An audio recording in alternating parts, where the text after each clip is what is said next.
마태복음 13장 33절,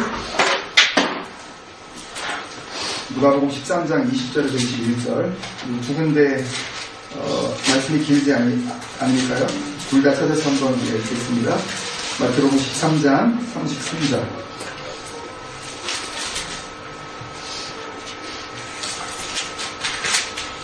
읽겠습니다. 시작. 또 비유로 말씀하시되 천국은 마치 여자가 가루 소말 속에 갖다 넣어 전부 불게 한 누룩과 같으니라. 아멘. 네, 누가복음 13장 20절에서 21절 말씀.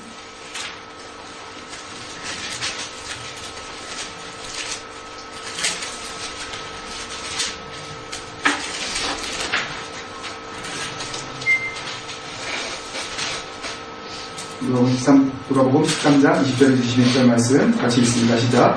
또 이르시되 내가 하나님의 나라를 무엇으로 비교할까? 마치 여자가 소말 속에 갖다 넣어 전부 불게 한 누룩과 같으니라 하셨더라. 아멘. 다른 복음서에는 없고 마태복음과 누가복음에만 실려있는 천국 비유 복음입니다.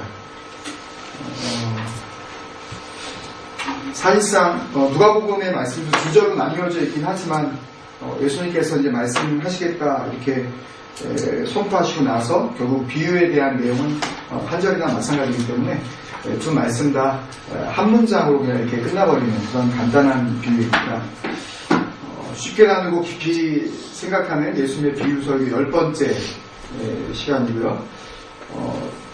비유 설교, 예수님의 비유 강화, 이 주님의 비유를 통한 이 말씀 선포를 알아도 되고 몰라도 된다 라는 생각이 드십니까? 알아도 되고 몰라도 된다. 저는 물론 몰라도 믿음 안에서 살아가는데 문제가 없을 수도 있습니다. 그런데 주님께서 오셔서 이 땅 가운데 계시는 동안 이제 하나님의 나라에 대해서 그 나라의 주인으로서 그 나라를 다스리시는 분으로서 왕으로서 말씀을 해주셨기 때문에 정말 이 말씀에 대해서 우리가 깊이 관심을 가져야 되겠구나 하는 그런 생각을 갖게 됩니다. 제가 영어로 이렇게 설교를 해서 우리 아이들도 다 이렇게 알아듣고 참 그랬으면 좋겠지만 뭐 곧 그런 날이 오리라 믿습니다. Not by me, but by somebody. 영어를 네이티브로 하는 그런 사역자들 하나님께서 보내주실 줄로 믿습니다. 정말 알아야 되겠더라고요. 그리고 제대로 알아야 되겠더라고요. 매주 느끼는 거지만 너무 어렵다는 거죠. 너무 어렵다. 요 상태에서 이 뒤에 파워포인트 넘기지 마시고 딱 한 절밖에 안 되잖아요. 지금 딱 한 절밖에 안 되잖아요. 쉽잖아요. 한국말이잖아요. 그죠? 모르는 단어 있으신가요? 아무것도 없어요. 그죠? 마태복음 걸로 한번 봅시다. 13장 33절 다시 한번 읽을게요. 또 비유로 말씀하시되, 뭐 모르는 말 없죠. 비유, 뭐 말씀 다 알죠. 천국은 마치 여자가 가루 서말, 뭐 가루인데 이제 그 서말, 나중에 뭐 제가 좀 간단하게 그 헬라어 단어를 설명해 드리겠지만 시간이 되면 가루 서말, 뭐 가루를 이렇게 냈는데 가루의 분량이 서말이나 된다는 거죠. 서말 속에 갖다 넣어 뭘 넣었어요? 누룩을 넣었어요. 효소를 넣었어요. 그랬더니 가루가 전부 이렇게 부풀어 올랐어요. 자, 이게 무슨 비유예요? 어쩌라고 이거? 천국이 이렇게 다가오세요? 이걸 딱 이렇게 읽으시는 순간 영어로 간단하잖아, 그지? 됐어? 딱 이거 보면 간단하잖아, 이게 에리슨 코센터인데 딱 이렇게 하나님의 나라가 이런 거구나. 와 닿으시나요? 아니요. 비유가요. 저는 그런 생각을 했어요. 너무 다른 거에 좀 신경을 많이 썼다. 신앙생활을 하면서 왜 주님의 그 복음으로 우리가 돌아가지 못하게 왜 교회가 그런 이런 일들을 좀 감당하지 못했을까 하는 생각을 날마다 합니다. 날마다 해요. 여기에 대해서 좀 더 본격적으로 고민해보고 이 말씀 앞에 나 자신을 비춰봐야 될 거 아니에요. 왜? 이 하나님의 나라, 이 천국, 이것은 지금 우리의 삶과도 직결되어 있지만 우리의 소망이니까 늘 비춰봐야 될 거 아니에요. 정말 저는 여러분들은 어떠신지 모르겠지만 저는 너무너무 관심이 많아요. 진짜. 이 영원한 삶, 그리고 주님과 함께하는 삶, 그리고 하나님을 직접 대면하여 보는 삶. 그 삶이 어떨까 막 이렇게 모르죠. 전혀 우리는 가본 적도 없고 그렇지만 이것을 막 기대하고 그러면 정말 막 소망 가운데 막 여기 막 부풀어 오르다던데 막 가슴이 부풀어 오릅니다. 정말. 이런 뜻일까요, 이게? 가슴을 부풀어 오르게 하는 무슨 뜻일까요, 이게? 이번 주도 굉장히 힘들었습니다. 이 비유 말씀을 제가 이렇게 하다가 쭉 보다가 이번 주에 이제 우리 생각에는 지난 월요일 날 우리가 알아보던 교회에 이제 또 그 담당자와 또 만났잖아요.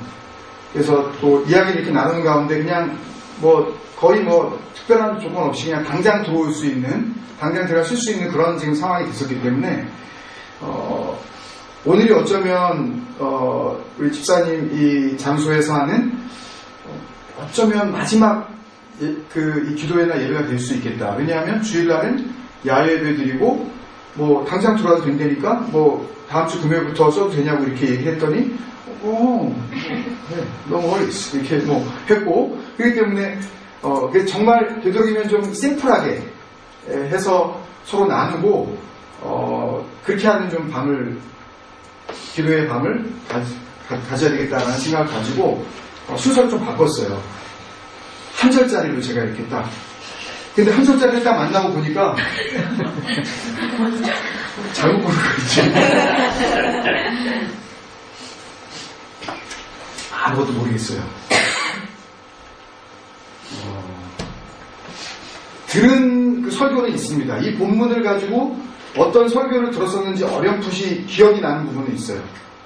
그래서 그런 쪽으로 이게 해석이 되려니라는 생각으로 책 참고서적들을 이제 봤습니다. 주석 커멘터리도 보고 이렇게 봤는데 와 닿지가 않아요. 그 말씀이 예전에 분명히 그런 식으로 설교를 들었고 분명히 그런 식으로 해석하는 것을 다 들었는데 제 마음이 거기에 그렇구나. 이 말씀이 그런 말씀이구나 라는 쪽으로 말씀이 이렇게 인도함이 없는 거예요. 그래서 너무너무 힘들었어요. 언제까지 이렇게 힘들지 모르겠어요. 비유가 너무 쉽지 않구나. 제가 주님 앞에서 다시 오늘 우리가 마지막으로 들은 찬양, 만약에 실력으로 하나님께서 이 자리에 저를 세우셨다면 저는 아마 절대 못 썼을 거예요. 근데 그냥 아시고 불러주셨으니까 지금 이렇게 주님 앞에 쓰임받고 있다고 저는 믿습니다. 그죠? 아멘이시죠? 네. 그러니까 참 감사해요. 하나님께서요. 그 부족함을 아시면서도 그냥 은혜로 이것들을 채워주시려고. 제가 뭔가 좀 안다고 생각하고 이렇게 닥터 무슨 이렇게 pH 이런 거 산성 얘기하는 거 아닙니다. pH 이런 거 이렇게 해가지고 듣다 보면 내가 그래도 꽤나 이러면서 그럴 텐데 그렇게 자랑할 만한 그런 것도 없고 하기 때문에 정말 하나님 정말 모르겠습니다. 말씀 속에서 좀 알려주셨으면 좋겠습니다. 이 비유 설교 시작하면서 우리가 두 가지 이 비유에 대한 우리의 생각을 좀 가져야 된다라고 하면서 두 가지 조건을 이야기를 했었는데 기억나시나요? 하나는 예수님께서 하시는 모든 말이 누구의 말이다? 아버지의 말이다. 나는 내 말을 하려 온 것이 아니라 아버지의 말을 하러 왔다. 내 모든 말은 아버지의 생각이다. 그게 첫 번째고, 두 번째는 그 당시 상황으로 우리가 좀 생각을 좀 많이 돌려봐야 된다. 나는 이제 그런 어떤 전제 조건들이 좀 있었죠. 그런 생각을 좀 가지고 말씀을 접근을 해야 되겠다라는 생각을 먼저 가졌고요. 두 번째는 예수님께서 천국에 대해서 말씀하실 때 여러 가지로 세분해서 이 카테고리를 그러니까 하나님의 나라에 대한 이 비유를 여러 가지로 나눠서 말씀해 주실 수, 우리가 분류할 수 있을지 모르겠지만 크게 나누면 이렇게 나눠지지 않을까라는 생각을 했어요. 첫 번째는 좋은 쪽으로. 그러니까 천국은 이렇게 해야 가는 거다. 라든지 아니면 천국은 이런 면에서 참 좋다. 그러니까 좋은 쪽으로 말씀하시는 부분이 있을 수 있겠고, 또 어떤 비유는 늘 그렇게 좋은 쪽으로만 말씀하시는 게 아니라 이렇게 하면 못 간다. 이런 것도 분명히, 워닝도 분명히 있을 거라고 저는 생각을 했어요.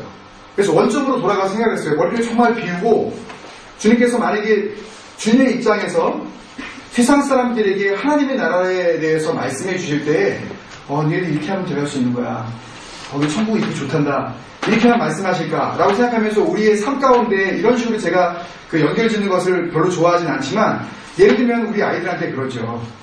뭐 학교를 진학한다거나 아니면 뭐 직장을 어디를 간다거나 아니면 그들의 미래에 대해서 이야기할 때 너 이렇게 해가지고 이렇게 해가지고 잘하면 그래가지고 네가 이렇게 하면 너 장군도 될 수 있어. 뭐 이렇게 얘기하는 그런 경우도 있고, 너 이렇게 해서 너는 뛰어난 사람이 될 수 있어 라는 경우도 있고, 또 어떤 경우는 너 계속 이렇게 하다가 이런 경우도 있죠, 그죠? 너 그렇게 살면 이런 경우도 있죠, 그죠? 너 그렇게 하면 안 돼. 너 나중에 후회해. 이런 이야기를 하잖아요. 똑같은 목표를 두고. 그죠?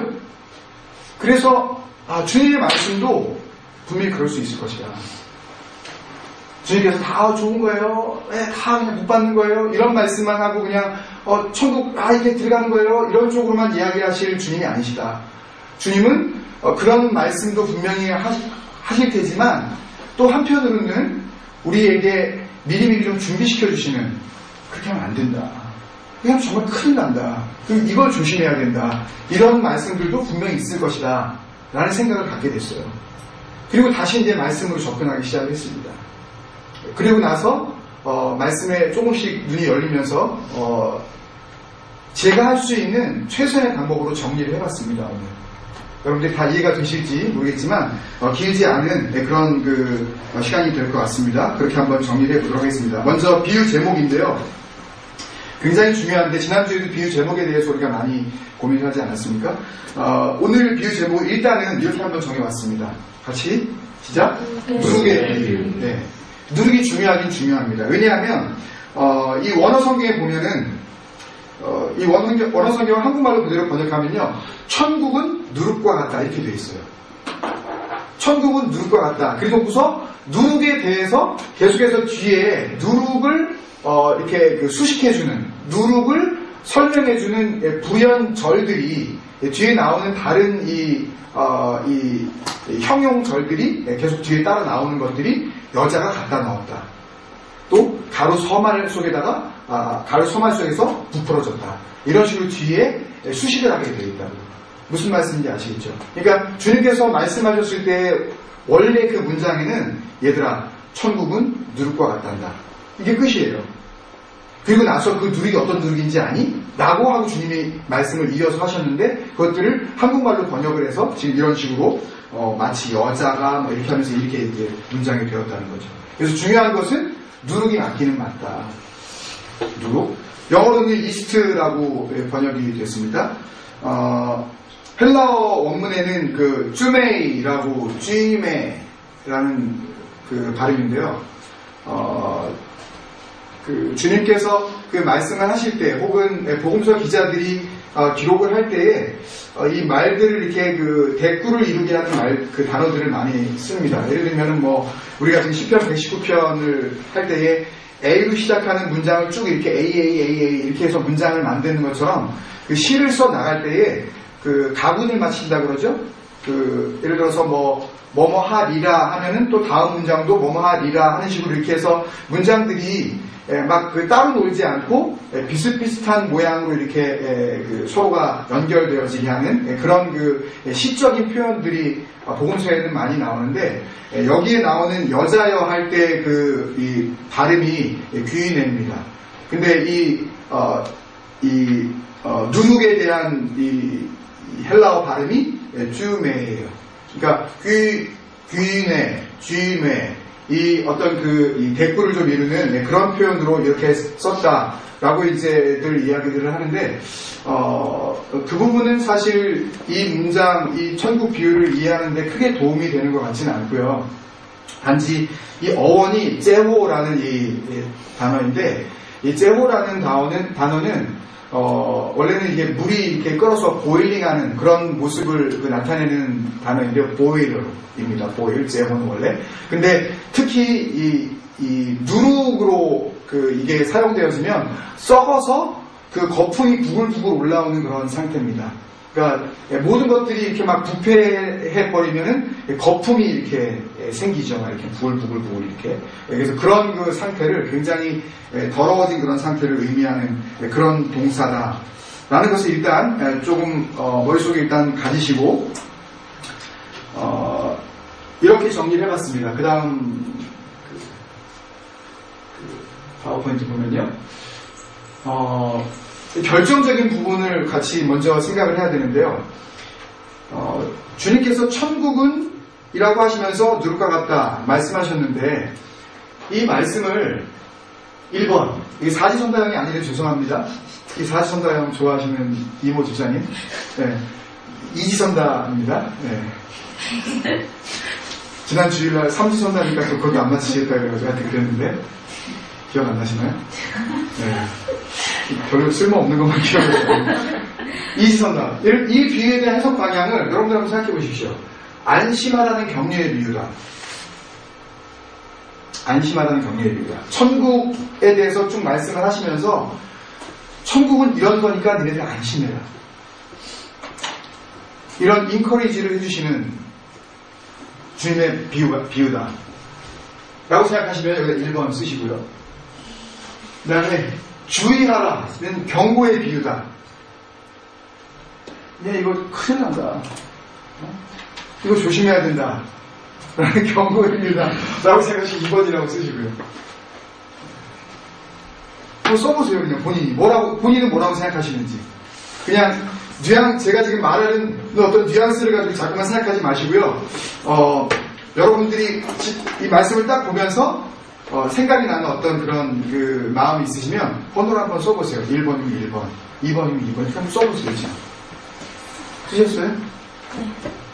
다 쓰셨어요? 쓰셨죠? 네. 쓰셔야 돼요, 이건요. 네, 쓰셔야 돼요. 자, 그러면, 두 가지 해석을 우리가 한번 살펴보겠습니다. 격려로 볼 때, 그러니까 안심해라. 이렇게 천국, 들어가는 거 쉽다. 천국 이렇게 좋은 곳이다. 라는 쪽으로 이렇게 그냥 격려 쪽으로 볼 때의 일반적인 해석입니다. 거의 모든 설교자가 이쪽으로 설교합니다. 그리고 특히 이제 새가족, 아니면 VIP 초청, 아니면 불신자, 이렇게 초청잔치, 이런 거 할 때, 이런 구절도 또 많이 사용들을 합니다. 그 격려로 볼 때 일반적인 해석입니다. 여기에 나오는 단어가 그렇게 많지 않기 때문에 해석을 이렇게 하는 것 같습니다. 여자가 누구냐? 여자.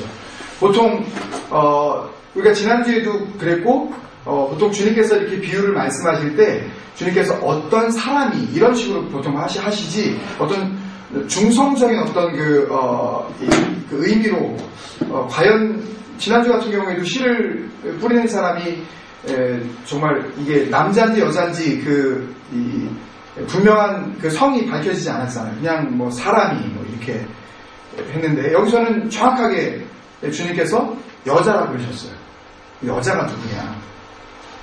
그랬더니 많은 그 해석자들이 여자는 어머니 같은 성령님을 의미한다. 성령님이 여자처럼 이렇게 포근하게, 성령님 그러면은 왠지 우리를 이렇게 보혜사, 도와준다는 그런 의미잖아요. 카운슬러라는 그런 뜻이잖아요. 그러니까 도와준다라는 그런 의미에서 좀 뭔가 하나님처럼 막 뭔가 위험이 있고 막 좀 엄하시고 막 그런 쪽이 아니라 성령님은 왠지 좀 마음 따스히 좀 이렇게 품어줄 수 있는 그런 대상이 아닌가 하는 그런 의미에서 여자를 어머니 같은 성령님으로 봅니다. 성령님의 격을 갑자기 뭘로 본 거예요? 여성으로 본 겁니다. 누구 마음대로? 이렇게 해버렸어요, 그냥. 두 번째. 가루 서말은, 주님께서 여기서 가루라고 했을 때 이 가루 서말은 진리의 떡. 굉장히 잘 갖다 맞췄습니다, 이게. 이런 해석을 이제 해내는 거예요. 예수님께서 말씀하실 때 이 가루 서말, 가루 두 말이라고 그러지도 않고, 가루 네 말이라고 그러지도 않고, 가루 서말이라고 이렇게 이야기를, 3이라는 숫자가 나왔으면 이건 바로 어디에 연결된다? 삼위일체하고 연결된다. 혹은 믿음, 소망, 사랑에 연결이 되어진다. 주님께서 고린도전서 13장이 쓰여질 줄 알고 이걸 미리 이렇게 가루 4마리라고 그러지 않으시고 가루 3마리라고 그러신 거다. 라고 이렇게 여러 가지 그 의미들을 여기다 부여합니다. 하여튼 셋이라는 것 중에서 뭔가 좀 그럴싸한 게 있으면 여기다 다 갖다 붙이는 거예요. 근데 그 중에서 제일 많은 견해가 삼위일체 하나님이라는 것입니다. 삼위일체 하나님, 그 안에 뭐가 들어와요? 그 안에 뭐가 들어와요? 누룩이 들어오는 거예요. 삼위일체 하나님 안에 뭐가 들어와야 되는 게 있나 보죠. 하여튼 들어와야지 지대의 떡이 되나 보죠. 그게 또 다른 존재가 있다는 얘기예요. 삼위일체 하나님 외에 뭔가 있다. 그게 바로 누룩이다. 이것도 어디서 나가는지 모르겠지만 누룩은 뭐냐 하면 하나님의 말씀이다. 복음이다. 이렇게 이야기를 해버립니다. 그냥. 그래서 누룩이 지금 이 서말이라는 것은 거의 40리터 정도 되거든요. 40리터. 그러니까 40kg 정도 되는 거니까 쌀 요새 이렇게 시중에 파는 그 쌀자루가 20kg인가요? 파는 게요? 좀 큰 거? 20kg예요? 예, 그 쌀자루 큰 거 2개입니다. 그거를 갖다가 가루로 빻았어요. 예, 이렇게 방앗간 가보신 분 기억나시는지 모르겠지만 그거 빻으면 엄청나게 많습니다. 이게 예, 가루로 빻으면 더 이렇게 부피가 좀 커져요. 가루 서말 거기에 누룩이 들어갔다. 근데 이 누룩을 뭐라고 생각하냐 하면 작은 양이라고 그냥 해석을 해버린 거예요. 이 누룩에 대해서 양은 안 나와 있잖아요. 여기에 작은 양을 넣었더니 작은 누룩이 이런 말이 없잖아요. 근데 가루 서말이라고 해놓고 누룩 이렇게 했는데 모든 설교자가 다 이것에 대해서 작은 누룩 그걸 붙여버렸어요. 그냥 작은이라는 걸 그냥 작은 누룩이 들어가서 서말이나 되는 가루를 전부 다 부풀게 하는 그런 엄청난 능력이 있습니다. 그래서 한번 하나님의 말씀이 들어가기만 하면 하나님의 복음의 이 능력이 한번 발휘가 되기만 하면 그것은 시작은 미약한데 나중은 가루 서말에 다 번져버려서 그래서 그것으로 반죽을 해서 뭘 해먹을 수 있다. 떡을 해먹을 수 있다. 그 떡이 뭐다? 생명의 떡, 예수 그리스도다. 이렇게 해석을 해버렸어요. 그렇게 설교를 듣고 배워왔어요. 평생. 복음의 능력이라는 것은 이렇게 무서운 거다. 근데 여러분 세상 가운데 복음이 떨어졌죠? 여러분 우리 가정만 한번 생각해보고 우리 교회만 생각해보고 멜번에 있는 교회들만 한번 생각해봅시다. 여러분들 보시기에 복음의 능력, 말씀이 떨어졌는데 교회가 누룩처럼 완전히 다 누룩이 돼버리던가요? 그럼 누룩이 하나님의 말씀이라면 그 사람들이 완전히 다 말씀이 돼버렸어요? 그 존재 자체가? 그럼 온 세상에 말씀이 번져나가기 시작하는데 누룩이 번져나가는 것처럼 한 번 들어갔더니 온 세상이 다 번져버려서 그래서 온 세상이 다 하나님의 말씀을 가득 차버렸어요. 지금 이 말씀을 지금 하고 있는 건데 엄청나게 빠른 속도로 번져나가서 작은 양이지만 모든 가루들을 전부 누룩화되게 만든다. 한번 누룩이 들어가서 변화시켰던 그 가루들을 조금만 띄우다가 누룩이 전혀 안 들어가 있는 곳에다가 조금이라도 넣으면 그럼 어떻게 됩니까 여러분? 또 다 썩어버려요. 다. 이게 복음의 능력이다 이게. 근데 복음의 능력이 그렇게 나타나고 있습니까 여러분? 이 말씀을 준비하는 가운데 제 마음에 딱 오는 말씀이 뭐냐면 나중에 우리가 이 설교에 대해서 할 때 또 다시 만나겠지만 주님께서 누가복음 18장 8절에 보면 인자가 세상에 다시 올 때에 뭘 보게 되냐? 믿음을 보게 되냐. 주님께서 이 땅에 다시 오실 때요. 과연 이 땅에 주님께서 믿음이라고 인정할 만한 믿음이 과연 있겠느냐. 이게 무슨 의미예요? 찾아보기 어렵다는 거죠. 그럼 이게 말이 안 되잖아요. 복음의 능력으로 모든 사람이 살아있는 말씀이 되었다면 주님께서 이 땅에 오셨을 때에 믿음 못 찾기가 어렵다 이렇게 말씀하셔야겠죠. 그죠?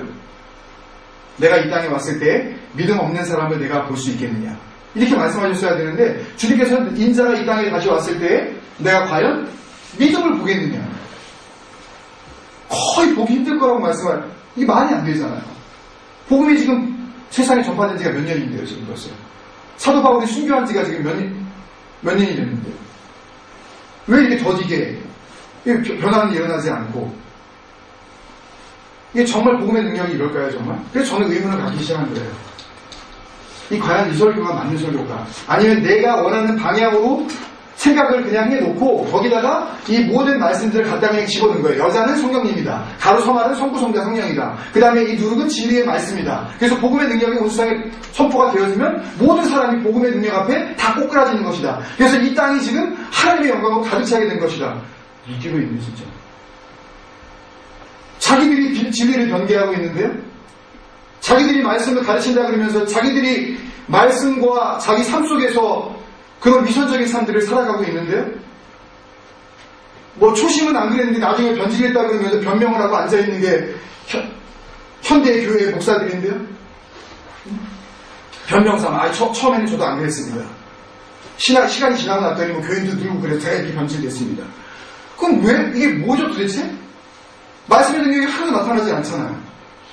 한번 누룩이 됐으면 끝없이 누룩이 되는 겁니다 여러분. 누룩의 영향을 한번 받은 어떤 물질이 한번 썩은 물질이 다시 원래의 물질로 돌아갈 방법이 없어요. 화학적인 어떤 방법으로도 이게 불가능하다고요. 누룩이 한번 영향을 받으면 그것은 끝난 겁니다. 누룩이에요. 그럼 이 누룩이 정말 복음이라면 그 사람이 복음이 되어졌고 다시는 누룩 이외의 것으로 변질되어지지 말아야 되는데 다시 원래의 것으로 돌아간다고요? 말도 안 되는 거죠. 그래서 저는 의문을 갖기 시작한 겁니다. 이걸 격려로 우리가 이해하고 그냥 끝낼 것이냐. 그런데 이 해석들이 모두가 다 놓치고 있는 단어가 하나 있더라고요. 그 다음 파워포인트 보시면요. 여자도 이야기를 하고 가로 소말도 이야기하고 전부 부풀게 하는 누룩에 대해서도 이야기를 하는데 요 몇 단어 되지 않는 단어 가운데 갖다 넣어라는 이 단어를 갖다 놓치고 있어요. 그럼 갖다 넣어도 한번 뭔가 해석을 해줘야 될 거 아니에요. 그죠? 거기다가 집어넣었다 그런 말인데 갖다 넣어라고 할 때는요 보통 반죽하다 이게 가루니까요 누룩하고 가루하고 섞어야 되는 거 아니에요? 그래야지 떡이 되고 말고 빵이 될 거 아니에요. 그죠? 반죽하다 같이 섞다고 할 때는요 언제나 이 헬라어 동사 피라우를 써야 됩니다. 근데 이상하게 여기서 이 갖다 넣어라는 단어에다가 주님께서 이 피라우라는 단어를 쓰지 않으시고 엔크루토라는 단어를 쓰셨어요. 엔크루토는 뭐냐면 엔은 엔크리스투스, 엔푸뉴마, 그리스도 안에서 성령 안에서 할 때 그 in, at, about 뭐 이런 의미거든요. n이 크루토는 뭐냐면 hide예요. conceal의 의미예요. 숨겨놓는 거예요. 그것도 비밀스럽게 갖다 놓는 걸 의미해요. 아무도 모르게 살짝 갖다 놓는 거예요. 그러면 하나님의 말씀이 아무도 모르게 살짝 들어와서 말씀을 갖다 놓고 가는 그런 주님께서는 빛으로 오셨잖아요. 날 봐라. 드러나는 빛으로 오셨잖아요. 세상 가운데. 숨어서 오신 게 아니시잖아요. 근데 이것을 갖다가 주님께서 만약에 이 누룩이 진리의 복음이라면, 말씀이라면, 그걸 갖다가 아무도 모르게 비밀스럽게 갖다가 싹 놓고서 그렇게 도둑처럼 도망가 버리는 그런 존재로 설명하신다는 건 말이 안 되잖아요. 갖다 넣으라는 이 단어는 앵크루토라는 단어를 쓰셨다고요. 여기에 제가 무릎을 딱 쳤습니다. 왜 뭔가 문제가 있다. 이 비유의 힌트는 여기에서 내가 얻어야 되지 않느냐 하는 그런 생각을 하게 된 겁니다. 여러분 조금 뭔가 이렇게 눈이 띄어지십니까? 뭔가 갖다 놓은 거예요. 그러면 두 번째로 우리가 1번은 이렇게 격려하는 그런 안심하라고 하는 격려로 볼 때 해석이라면 2번은 주의해라 라고 하는 경고로 볼 때 해석. 다 찾을 수는 없으니까요. 이것을 여러분들 기억해 두십시오. 출애굽기나 레위기나 마태복음이나 마가복음, 고린도전서, 갈라디아서 출애굽기 12장 19절만 제가 찾아서 여러분께 읽어드리면요. 출애굽기 12장 19절. 하나님께서 이스라엘 백성들 이스라엘 땅 가운데서 이제 이끌어내시고 그 6월절을 기념해서 다른 건 몰라도 이 6월절만큼은 꼭 니네들 지켜야 된다. 너희도 지켜야 되지만 너희 다음 세대도 지켜야 되고 계속 지켜야 된다. 그리고 6월절에 어린 양 대신 누가 오신 거예요? 누가 오신 거예요? 예수 그리스도가 이 땅에 오신 거 아니에요. 그죠? 6월절에 어린 양 대신 예수 그리스도를 예표하는 게 어린 양의 피로 문설주, 이거 지붕에다 다 바르고 다 이거 그 피를 바르는 의미가 그거잖아요. 어린 양 대신 예수 그리스도의 피를 보고 죽음이 그냥 지나가게 돼요. 패스 오버. 넘어가고 뛰어넘는 날. 죽음의 사망의 그림자가 그냥 지나치는 날. 그날을 기념하라고 하나님께서 하신 그 6월절 가운데 이것만큼은 예수 그리스도가 지나가야 하는데 이것만큼은 지켜야 된다 라고 하시면서 출애굽기 12장 19절에 다른 데도 많이 있지만 그거 한 가지만 딱 말씀을 드리면 이렇게 되어 있습니다. 그 1일 동안 6월절을 10일 동안 이렇게 지키는데 누룩이 너희 집에서 발견되지 않도록 해라. 니네 집에 누룩이 있으면 안 돼. 집에서 누룩을 갖다 아예 누룩이라는 것 자체를 갖다 버리든지 완전히 제거해버리라는 거예요. 집에다가 놔둬도 안 돼요. 누룩을. 이스트를 놔두면 안 된다고요. 집에. 무릇 유교물을 먹는 자는 타국인이든 본국에서 난 자든 망론하고 누구든 whoever 누구라도 누룩이 있으면 그 사람은 다 이스라엘 회중에서 끊어진다. 컷오프 시켜버리시겠다. 구원 없다 이거예요. 약속의 백성 아니다. 선택 안 한다. 너희들하고 나하고 상관없다. 하나님의 백성 아니다. 끊어진다. 간단하잖아요 이거요. 이런 말씀이 너무 많지만 구약에서 나오는 누룩은요 다 이런 말씀이에요. 예외의 말씀이 있는데 그 예외의 말씀도 사실 문맥을 살펴보면 하나님께서 누룩을 넣고 뭔가 빵을 굽고 그것을 통해서 제사를 드리라고 했을 때에 범죄한 이스라엘 백성들에게 교훈을 주시기 위해서 그때 누룩을 넣고 한번 해봐라 라고 하시는 그런 말씀이 두 차례가 딱 나오는데요. 그 말씀도 문맥상을 보면 전혀 누룩을 통해서 하나님께서 누룩 자체가 좋은 것이다라는 말씀을 하시려는 게 아니에요. 누룩 조심해라 라는 그런 말씀을 하시는 거예요. 그리고 나서 주님께서 오셔서 이 땅 가운데 계실 때 복음서를 찾아보면 누룩이라는 단어가 나오면 거기에 주님께서 하신 말씀이 있어요. 바로 뒤에 따라 나오는 말씀이 Be careful, watch out 그러셔요. 누룩만 나오면 주님께서 주의해라 그러셔요. 복음서를 찾아보세요. 바리새인들의 누룩을 조심해라. 사두개인들의 누룩을 조심해라. 헤롯의 누룩을 조심해라. 이게 전부 율법주의, 그 다음에 형식주의, 그 다음에 허무주의, 물질주의, 전부 이런 거거든요. 혼합주의, 막 이런 것들이 막 교회 안에 들어와 버린 이런 하나님을 믿는다고 하지만 참된 말씀을 믿지 않고 있는 그런 섞여 있는 것들, 이런 것들을 조심해라 할 때 예수님께서 복음서를 통해서 바리새인, 사두개인, 헤롯의 누룩을 주의해라 이렇게 말씀하셨단 말이에요. 그리고 나서 고린도전서 5장 8절인데 고린도전서 우리가 잘 아시지만 고린도 교회의 문제, 신앙적으로 완전히 막 무너지기 시작을 했죠. 막 근친상간이 이루어지고 아빠가 돌아가셨는데 아빠가 데리고 있었던 그 스텝마더인지는 모르겠지만 그 엄마하고 아들하고 막 같이 막 살아버리고 하여튼 엉망진창이 되어 있었죠. 막. 이 교회 자체가 너무너무 어지러워져 있는 상태예요. 그 상태에서 사도 바울이 고린도 교회의 이야기를 하면서 고린도전서 5장 8절에 이렇게 이야기를 합니다. 고린도전서 5장 8절에 이러므로 우리가 명절을 지키되 묵은 누룩으로도 말고 악하고 악에 찬 누룩으로도 말고 어떻게 해요? 누룩이 없이 오직 순전함과 진실함에 떡으로 하자. 누룩을 넣으면 안 되는 거예요. 누룩이라는 것 자체가 신앙 안에 들어오기 시작하면 이미 그것은 하나님 앞에 올려드려질 만한 그런 그 예물이 안 되어진다는 거죠. 떡은 순전해야 되는데 그 순전한 떡에는 유교병이 아닌, 그러니까는 이 효소가 들어가지 않은, 부풀어 올려서 만든 빵이 아닌 딱딱하고 맛이 없지만 무교병으로 해야 된다는 거죠.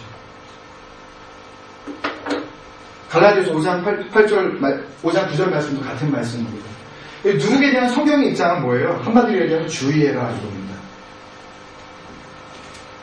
누룩은 함께할 것이 못 된다는 그런 의미예요. 신학 그 용어로요, 해석의 불변성이라는 그런 단어가 있습니다. 하나 좀 기록해 주세요. 해석의 불변성.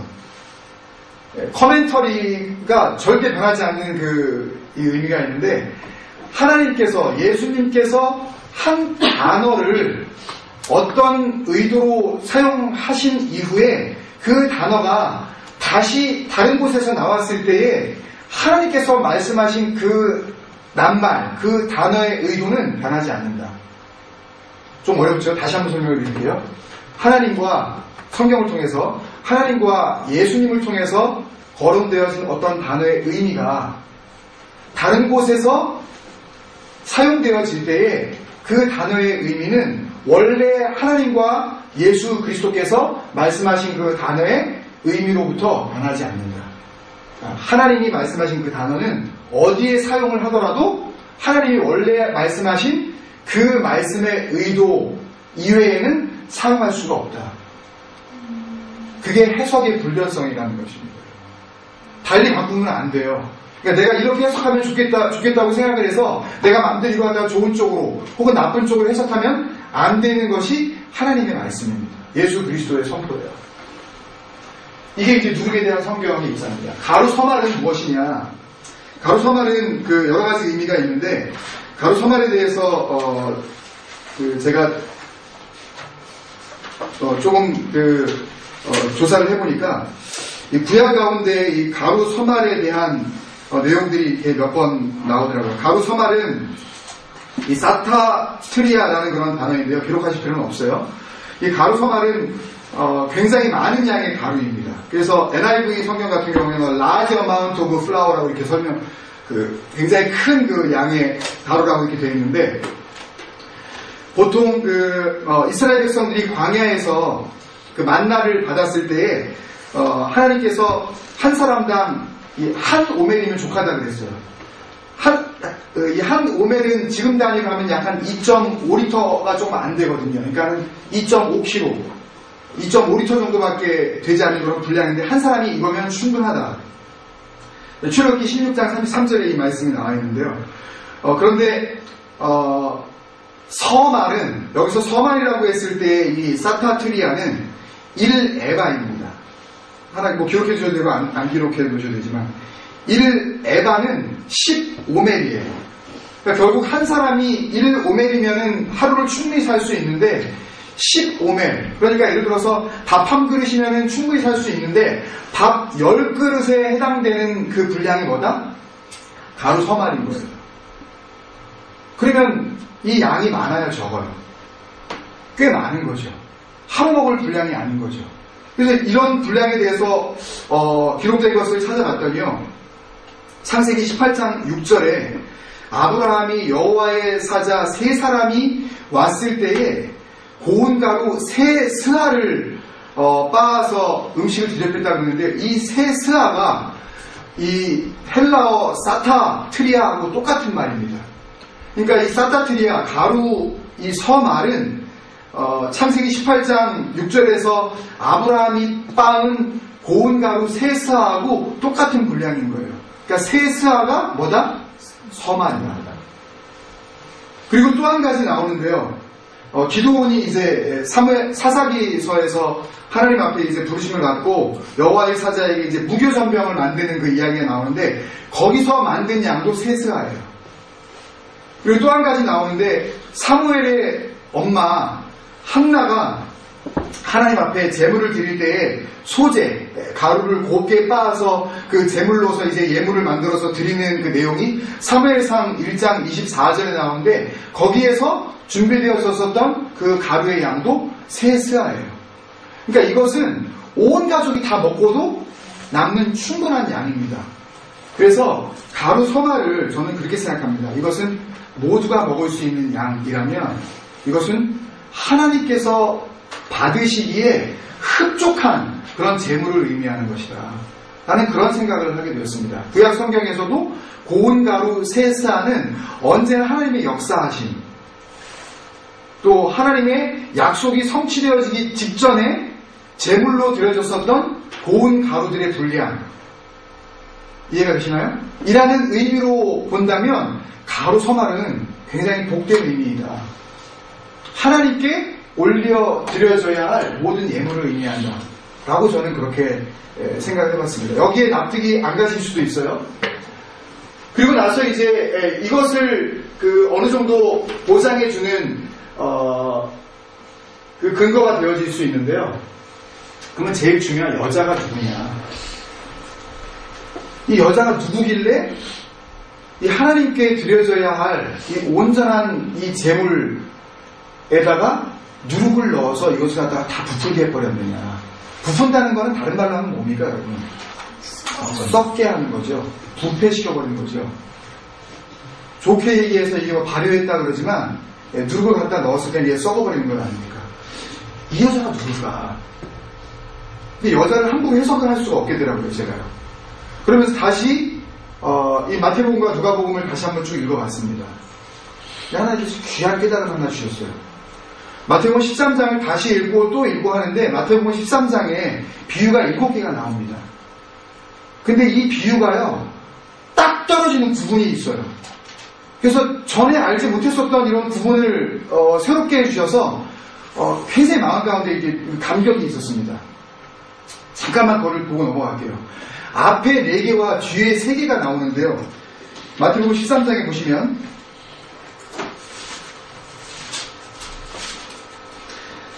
우리가 잘 아는 첫 번째 비유가 이제 씨를 뿌리는 자가 뿌리는 그 씨의 비유입니다. 그 다음에 그게 3절부터 예수님께서 직접 해석까지 해주셔서 23절까지 100배, 60배, 30배 이렇게 그 이야기가 나온 데까지 나오고요. 그 다음에 두 번째 비유가 7번 비유하신 것 가운데 두 번째 비유가 뭐예요? 소위 우리가 잘 알고 있는 알곡과 가라지 비유입니다. 그 다음에 세 번째 비유가 뭐예요? 그게 바로 우리가 잘 아는 겨자씨 비유예요. 31절에. 그 다음에 네 번째 비유가 오늘 비유예요. 누룩 비유예요. 그 다음에 이제 중간에 쭉 띄어져서 다른 말씀을 이제 쭉 하시다가 그 다음부터 세 가지 비유를 또 말씀하시는데 44절부터 이어집니다. 44절부터 첫 번째 비유가 뭐예요? 감추인 보화 비유. 그 다음에 두 번째 비유는 45절인데 그건 무슨 비유예요? 좋은 진주. 그러니까 그 진주 장수가 있는데 그러니까 굉장히 막 이렇게 아주 킨하게 이렇게 서칭하는, looking for 하는 겁니다. 아주 그 fine pearls를 갖다 얻으려고 좋은 진주. 그 다음에 마지막 7번째 비유는 뭐예요? 물고기인데 어떤 물고기? 좋은 물고기. 그러면 여러분 한번 잘 생각해 보세요. 첫 번째 씨 뿌리러 나가는 비유가요, 그럼 안심하라는 비유겠습니까? 아니면 조심하라는 비유겠습니까? 그죠? 씨가 분명히 떨어졌는데 다 주워가죠? 햇볕이 막 나오고 막 가시덤불 맞고 안 되죠? 되는 게 없죠? 이게 크게 보더라도 25%밖에 성공률이 없는 거 아니에요. 그죠? 그리고 엄밀하게 이야기하면 밭을 우리로 봤을 때 밭은 우리 자신을 갈아엎을 수가 있나요? 밭은 어떤 죄수를 부려도 밭 스스로 갈아엎을 방법이 없어요. 그러니까 어떤 면으로는 우리가 기도할 때 내 마음밭을 갈아엎어 주옵소서라고 하는 기도가 맞아요. 우리는 밭이기 때문에 누군가가 와서 삽질을 해줘야 해요. 고통스럽더라도 뭔가 막 불도저가 와서 이거 갖다 엎어버려야 된다고요. 누가? 밭 이외에 누군가가 해줘야 된다니까요. 그럼 우리가 할 일이 하나도 없어요. 결국은 좋아할 일이 하나도 아니에요. 이 씨 뿌리는 자의 비유는요. 두 번째, 알곡이 지금 심어졌는데 누군가가 사람들이 그 25절에 보면 13절 25절에 보면 이게 힌트인데요. 사람들이 잘 때에 그 원수가 와서 곡식 가운데 가라지를 덧뿌리고 갔더니 이게 아까 이야기한 뭐예요? 네? 아까 뭐라 그랬어요? 갖다 넣어 할 때 뭐를 써야 된다고요? 그거 잠깐 보여주시죠. 갖다 넣어 할 때 뭐를 써야 된다고 하냐면요. 섞다 반죽하다 휘라우를 써야 되는데 주님께서 앵크룹토 어떻게 해요? 몰래 갖다 놓고 가는 거예요. 그러면 이 알곡과 가라지 비유는 안심하라는 이야기입니까? 조심하라는 이야기입니까? 이것도 조심하라는 이야기죠. 그러면 우리가 그 자라는 겨자씨 비유 시작은 역담하는데 나중에 자라나면 공중에 새들이 온다. 여러분 이제 뭔가 이제 눈이 뜨셔야 돼요. 겨자가 그렇게 자랄 수 있는 건가? 이상현상 아닌가? 분명히 이 겨자씨 비유에 대해서 나중에 우리가 굉장히 쉽게 이제 이해하면서 우리가 접근할 수 있겠지만 그 자라난 그 나무가지에 뭐가 날아와서 앉는다 그랬어요? 네? 한번 보세요. 32절에 보면 네? 공중의 새예요. 공중의 새. 제가 아까 뭐라 그랬죠? 해석의 불변성. 예수님께서 한 번 말씀하신 그 단어의 그 뉘앙스는 다른 곳에서 사용하셨을 때 변하지 않는다. 새가 한 번 그 앞에 나왔었어요. 이건 시간이 없으니까 집에 가서 보세요. 새가 나왔었다니까요. 비유 가운데 새가 나왔어요. 네. 그 다음에 이제 뭔가 느껴지십니까? 그러면 겨자씨 비유는 안심하라는 얘기입니까? 아니면 조심하라는 얘기입니까? 저는 뭔지는 잘 모르겠어요. 아직까지 제가 깊이 연구하지 않았기 때문에. 근데 이 말씀은 분명히 뭔가 주의해야 하는 이야기예요. 공중의 새가 날아가서 기끼면 안 되는 거예요. 공중의 새가 거기 날아가서 쉰다고요? 공중의 새는요, 새는 공중에 있어야 해요. 주님께서는 새를 말씀하실 때 공중에 나는 새를 보라 그러셨어요. 공중에 있는 새를 보라 그러셨지 나무가지에 앉아있는 새를 보라 그러지 않으셨어요. 새도 새 나름입니다, 여러분. 자기 할 일을 하고 있느냐 아니면 어딘가에 와서 주저앉아 버렸느냐. 뭔지는 모르겠지만 섣부른 해석을 하고 싶지 않아서 우리 잘 모르겠지만 여기에 뭔가 주님께서 말씀하신 의도가 있다고 생각을 해요. 그리고 네 번째, 지금 이 말씀은 분명히 뭔가 주의하는 말씀이 분명합니다. 그 다음에 나오는 나머지 5, 6, 7번 값진 보화, 그 다음에 좋은 진주, 그 다음에 good fish, not bad one. good fish를 고르겠다. 좋은 treasure, good treasure, 그죠? 그 다음에 good pearls, good fishes. 나머지 세 개는 전부 좋은 거를 이야기하시는 거예요, 지금. 그러니까 하나는 7가지 중에서 앞에 부분은 주의하라. 뒤에 부분에 있어서는 주님께서 격려하시는 저는 생각합니다. 앞으로도 우리가 깊이 있게 나누겠지만, 그래서 그런 생각을 가질 때 여자는 과연 누구일까? 그래도 답이 안 나오는 거예요. 그러다가 말씀을 쭉 읽다가 39절을 보십시오. 39절. 한번 같이 읽습니다. 시작. 가라지를 뿌린 원수는 마귀요. 뭐라고요? 가라지를 뿌린. 아까 가라지가 어디에 펴졌어요? 알곡이 있는데 몰래 잠잘 때에 뭐가 와서? 원수가 왔다 그랬죠. 원수가 뭐예요? 마귀예요. 그러면 몰래 갖다 놓는 존재는 뭐예요?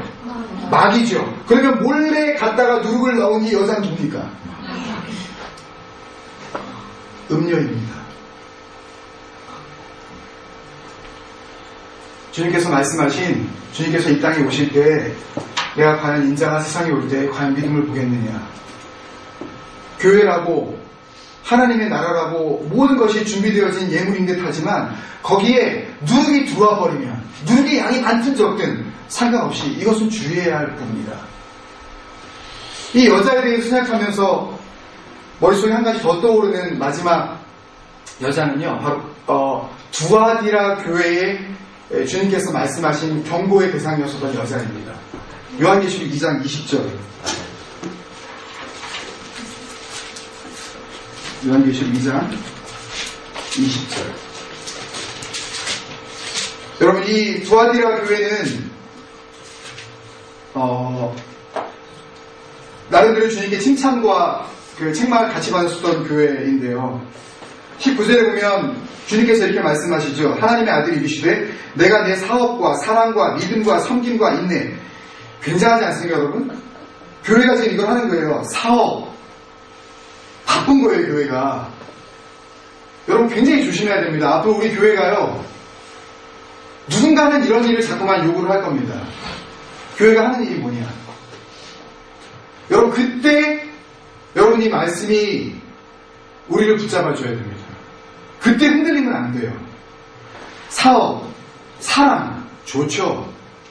여기서 사랑이라고 할 때 막 사랑합니다. 우린 뭐 너무너무 사랑해요. 우리가 눈으로 보여지는 그런 사랑들, 이런 사랑도 참 좋죠. 정말 필요하죠. 교회가 정말 사랑이 있냐 없느냐 이런 거 가지고 많이들 이야기하지 않습니까? 그 다음에 또 소중한 것, 믿음. 이 교회에 믿음도 있네요. 두아디라 교회에. 그리고 그렇게 주님께서 강조하셨던 뭐도 있어요? 섬김도 있어요. 이러면 정말 온전한 교회 아닙니까? 그런데 주님께서 말씀하셔요. 내가 책망할 일이 있다. 자칭 선지자라 하는 여자. 말씀을 가르치는 거예요. 선지자는요.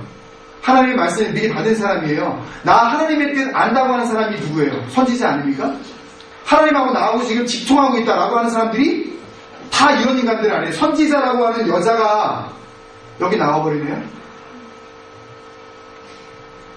이세벨이라는 여자가 나와. 이세벨이라는 그런 이름의 대표적인 명사가 이세벨을 용납해버렸다는 거예요. 그런데 이게 뭐가 잘못됐냐면 그 이세벨이, 그 여자가 내 종들을 가르쳐 꿰어 행음하게 하고 우상의 재물을 먹게 하는도다. 하나님의 재물들은 먹지 말아야 할 것들이 있었더니 하나님의 재물들은 아까 우리 고린도전서에서 나눴었던 것처럼 순전하고 그런 신령한 떡으로서 이렇게 존재해야만 해요. 거기에는 누룩을 갖다 넣으면 절대 안 되는 그런 떡이었었습니다. 예수 그리스도께서 누룩 넣지 않은 떡으로 오신 거예요. 그런데 여기다가 누룩을 갖다 넣어버린 거예요. 그게 뭐예요? 행음입니다. 음란함이에요. 이 음란함이 결국 바리새인의 율법주의. 주님께서 바리새인의 누룩을 조심해라. 사두개인의 누룩을 조심해라. 사두개인들은 몸의 부활을 부인했습니다. 우리의 몸은 절대 부활하지 않는다. 영과 혼은 없고 천사도 있을 수가 없다. 라고 하면서 하나님의 세계를 인정하지 않았어요. 또 헤롯은 돈이 최고다. 물질을 섬기면서 하나님도 섬길 수 있다라고 한 헤롯의 주장이 바로 헤롯의 누룩입니다. 여러분. 그런 일들이 얼마나 교회 안에 많이 벌어지고 있어요. 돈 벌어서 남주냐가 아니라 돈 벌어서 남주자라고 이야기하는 소위 청부론을 이야기하는 목사들이 얼마나 많아요. 부지런히 열심히 벌어서 그래서 남에게 주자. 그러면 하나님의 나라가 확장되어지는 것이다. 마치 우리가 뭔가 눈에 보이는 것을 전달해야만 하나님께서 역사하시고 영광 받으시고 그 교회가 정말 하나님의 사랑이 온전하게 나타내 보여지고 있다라는 그런 쪽으로 해석되어진 그런 설교들이 얼마나 많냐고요. 이런 누룩들을 교회에다 갖다가 집어넣은 것입니다. 여자는 바로 교회에 있지 말아야 할 하나님의 뜻이 아닌 것들을 복음에다 갖다 섞어서 하나님의 종들, 하나님의 성도들을 혼란스럽게 만들고 순수 복음이 아닌 것들을 먹게 만드는 그런 모든 누룩과도 같은 행위들을 다 총칭해서 부르는 그런 말씀인 줄로 믿습니다. 그래서 이 비유에 대해서 제목을 다시 이렇게 써봅니다. 저는 마지막에 바로를 쳐놨는데요. 무슨 누룩의 비유, 그냥 누룩의 비유가 아니라 오늘 본문 말씀을 인용을 하자면 멘트 한번 더 눌러주시면 좋죠. 여자가 갖다 넣은 누룩의 비유. 우리 공동체가 하나님이 다스리시는 온전한 주님의 나라가 되기를 저는 정말 소망합니다. 아멘. 제 자신이 말씀에 거짓된 것을 섞지 않는 그런 그 설교자가 되기를 저는 정말 간절히 소망합니다. 정말 단 한순간이라도 누룩과도 같은 거짓된 것들을 교회 안에 넣어서 성도들이 그것을 먹고 마치 잘못된 배부름을 진정한 배부름으로 착각하게 만드는 그런 모든 시도를 저는 정말 끊어버리고 싶습니다. 그렇게 하나님 앞에서 이 말씀 사역을 감당하기를 간절히 소망합니다. 동시에 사랑하는 여러분들에게 정말 그런 마음으로 부탁을 드립니다. 우리 교회 안에는 누룩이 들어오지 않도록 여러분들이 깨 있으셔야 합니다. 아멘. 말씀 이외의 것들이 나를 주장하지 않도록, 심지어는 내가 옳다고 생각하는 그 생각조차 그 생각 때문에 교회를 무너뜨리는 그런 누룩이 되어질 수가 있고요. 우리의 신앙을 곰팡이 쓸게 만드는 그런 악한 그런 누룩이 될 수 있다는 것을 여러분들 경고로 받아들이셔야 합니다. 이 말씀은 간단한 한 절의 말씀입니다. 그렇지만 이 말씀에 우리가 눈을 뜨지 않는다면 우리는 속수무책으로 당하고 말 것입니다. 이 말씀은 우리 각자에게 주시는 말씀입니다. 누구도 예외가 없어요. 이 땅 가운데 가로 서말로서 하나님 앞에 드려져야 되는 정말 그런 신령한 예물로서 주님 앞에 올려지기를 기대하는 모든 성도들은 이 말씀 앞에 경고받아야 합니다. 주님께서 워닝 하시면서 주시는 말씀이라고 저는 생각을 합니다. 이 비유는 나이스하게 천국은 이렇게 복음만 갖다가 집어넣으면 아무것도 하지 않아도 그냥 속수무책으로 복음의 능력이 온 세상 가운데 퍼지는 것이란다. 얘들아 아무 걱정하지도 마라. 말씀의 능력이라는 것은 이렇게 어마어마한 파워를 가지고 있어. 라는 그런 말씀이 절대 아니라고 저는 생각을 합니다. 천국은 변질되기 쉬운 낯이 생선과도 같이 우리가 조금만 한눈을 팔아버리면 우리 속에 누룩과도 같은 것들이 그냥 들어와서 앉아서 금방 그 썩어버리는 그 능력을 갖다가 발휘해버리고 우리가 눈 깜짝할 사이에 우리의 진리의 모든 것들을 빼앗아버리고 엉뚱한 것들로 우리의 심령을 가득 채워버리게 하는 이런 것들을 주님께서 이 비유를 통해서 우리에게 말씀해 주시고 계신 줄로 믿습니다. 여러분 그런 경고를 우리가 받아들면서 우리 같이 한번 기도했으면 좋겠습니다. 정말 우리가 기도해야 될 것은 갈아지는 이 누룩은 몰래 갖다 넣는다는 게 문제가 있습니다. 마치 이 말씀을 마치면서 가룟 유다가 생각이 났습니다. 가룟 유다가 사탄이 그 마음 가운데 예수 팔 생각을 넣었다라고 복음서에서 이야기를 했지만 가룟 유다는 지금 이 마음이 사탄으로부터 들어왔네? 라고 생각을 했을까요? 절대 그렇지 않았을 겁니다. 만약에 그런 생각이 그 생각의 출발점이 어딘지 가룟 유다가 알았다면 정말 그런 시도도 하지 않았을 거예요. 이유는 한 가지일 겁니다. 그 생각이 너무나 자연스럽게 자기에게 들어왔기 때문에 이 생각이 내 생각인지 사탄의 생각인지 악한 생각인지 옳은 생각인지 판단할 겨를도 없이 그 생각 가운데 자기가 사로잡힌 건 아니겠습니까? 3년 동안을 회개 맡은 자로서 재정부장으로서 예수님을 따라다닌 사람입니다. 쥐도새도 모르게 그 마음 가운데 넣은 그 악한 생각으로 인하여서 예수님 앞에서 돌이킬 수 없는 범죄함을 저지른 장본인이 되어버리지 않았습니까? 나는 그렇지 않을 거다. 자신있게 이야기했던 사람이 사도 베드로 아닙니까, 여러분? 별 수 없었습니다. 별 수 없었어요. 정말 성령께서 내 마음을 주장해 주시지 않으시면요, 그 진리의 영이신 말씀이 나를 완전히 정말 주장해 주지 않으시면요, 오늘도 우리는 속수무책으로 누룩 앞에 무릎을 꿇을 수밖에 없습니다. 썩어져 버리는 생각이 내 마음 가운데 자연스럽게 들어와서 내가 그 생각이 사탄이 준 생각인지 그 음녀 같은 이세벨이 내 마음 가운데 두고 간 그런 정말 음흉한 것인지 나는 알지는 못하는 사이에 그 생각으로 무럭무럭 자라나고 그 가운데 하나님을 대적하는 자가 되어버린 것 같습니다. 저는 어떤 상황에서도 그런 것을 용납할 수가 없습니다. 우리 교회가 조아디라 교회 같은 교회가 되지 않기를 원합니다. 사업도 있고 사랑도 있고 믿음도 있고 섬김과 봉사도 있어야 하겠지만 진정으로 하나님의 진리의 말씀 이외에 다른 것들이 교회에 들어오는 것을 철저히 우리가 문단속하는 그런 영적인 교회가 되게 하여 주옵소서. 내가 먼저 그 말씀 앞에서 말씀의 빗장을 달게 하여 주옵소서. 그리고 생각나는 말씀이 울타리를 쳐라. 울타리를 쳐라. 아무도 침범할 수 없고 누구도 올 자가 없는데도 불구하고 하나님께서 마치 에덴 동산 울타리를 친 정원 아니었습니까? 마음으로 울타리를 칩시다. 이 말씀의 진리의 영이 사로잡고 있는 우리의 심령 가운데 누구도 들어오지 못하는 그런 정말 성령의 이 울타리를 우리 같이 칩시다. 다른 생각으로 우리 흔들리지 말게 하여 주옵소서. 우리 그런 마음으로 나와 우리 가정과 우리 공동체를 생각하시면서 같이 합심해서 한번 기도하시겠습니다.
기도하겠습니다. 가루 소마를 우리 같이 이야기를 했는데요. 가루는 절대 가라지에서 뽑지 않습니다. 가루는 반드시 알곡에서 뽑게 되어 있습니다. 어떤 바보 같은 사람이 가라지를 빻아서 그것을 떡가루로 만들겠습니까? 이 가루는 알곡이어야만 가능한 가루였다고 저는 생각을 합니다. 알곡이지 못하다면 가루도 되어지지 않는. 그래서 우리가 기도해야 할 것은 주님, 그렇게 악한 사단이 숨겨 심어놓고 그렇게 도망간 가라지 같은 그런 믿음으로 살지 말게 하여 주옵소서. 주님 앞에서 그저 살아가고 있다 그래서 그 살아가고 있는 것이 하나님께서 사랑하시고 허락하셨기 때문에 살아가고 있는 것이 아니라 그 가라지를 뽑다가 뭐도 다칠까봐, 알곡 다칠까봐 하나님께서 참고 기다리신다는 것을 우리가 깨달아 알게 하여 주옵소서. 내가 알곡이어야만 하나님 앞에 가루로 세워질 수 있는 건 아니겠습니까, 여러분? 가라지의 이 원어 성경에는요, 독버섯이라고, 독보리라고 되어 있습니다. 독보리로는 누구도 빵가루를 만들지 않습니다, 여러분. 주님, 내가 주님 앞에 진정한 보리, 참 보리다운 삶 살게 하여 주옵소서. 알곡다운 삶 살게 하여 주옵소서. 겉은 꽤나 알곡 같은데 사실 그 내면을 보면, 그 삶의 내용을 보면 전혀 하나님을 닮지 못하는 그런 모든 삶들을 내가 주님 앞에서 철저히 부정하게 하여 주옵소서. 말로는 은혜 받았다고 하는데 가정으로 돌아가 보면 도대체 이 사람이 은혜 받은 사람 과연 맞나? 교회에 나와서는 눈물을 흘리고 감격을 하는데 직장에 나가서 살아가는 그 모습을 보면 누구보다도 치열하게 살아가는 그 사람의 삶의 모습을 볼 때에 하나님께서 그 사람을 보고 너 알고 맞다. 우리 아이들이 집에서는 교회에 나와서는 꽤나 믿음 있는 양 헌신하고 봉사하는데 세상에 나가서 학교에 가서는 믿지 않는 어떤 애들보다도 치사하게 학교 생활을 하고 있는 그런 아이들로 살아가고 있다면 여러분 우리가 이것이 우리의 가장 큰 기도 제목 아니겠습니까 여러분? 그 아이가 그 자녀가 살아가고 있는 이유는 단 한 가지입니다. 하나님께서 알고 다칠까봐 그냥 참고 기다리시는 건 아니겠습니까? 여러분 저는 우리 아이들을 위해서 간절히 기도해야 된다고 생각합니다. 엄마 아빠가 알곡답지 못해서 우리 자녀들에게 알곡다운 것을 한 번도 보여준 적이 없어. 아이들은 알곡이 무엇인지 알지도 못하고 신앙생활을 하게 그렇게 만들고 있지는 않는가. 말로는 하나님 앞에서 믿는다고 하지만 삶의 내용으로 들어가면 믿지 않는 사람보다 더욱 악하고 치사하게 살아가고 있는 엄마 아빠의 이중적인 모습을 볼 때 그 아이들이 알곡의 삶을 배울 수가 있겠습니까? 말 한마디 하지 않아도 알곡의 삶이라는 것은 이런 삶이란다. 주님 앞에서 보여드리고 우리 자녀들 앞에 보여드릴 수 있는 그런 알곡 부모되게 하여 주옵소서. 우리 자녀들이 하나님이 알곡 다치게 하지 않으려고 그냥 놔두고 있는 가라지 자녀를 되지 말게 하여 주옵시고 알곡 같은 자녀들로 주님 다시금 세워 주옵소서. 우리 두 가지 제목을 놓고 같이 기도하겠습니다.